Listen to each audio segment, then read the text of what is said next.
realidad.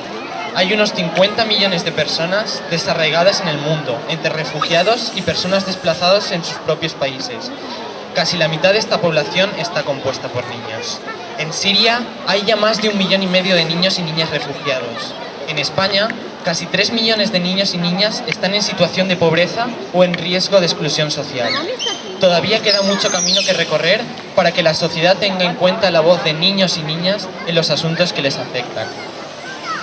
Por todo ello, hoy que celebramos el 25 aniversario del nacimiento de la Convención de los Derechos del Niño, consideramos que es una inmejorable ocasión para reflexionar sobre lo que hasta hoy hemos conseguido, para visibilizar estos derechos y, sobre todo, para exigir seguir trabajando por el pleno cumplimiento de todos los derechos para todos los niños y niñas del mundo.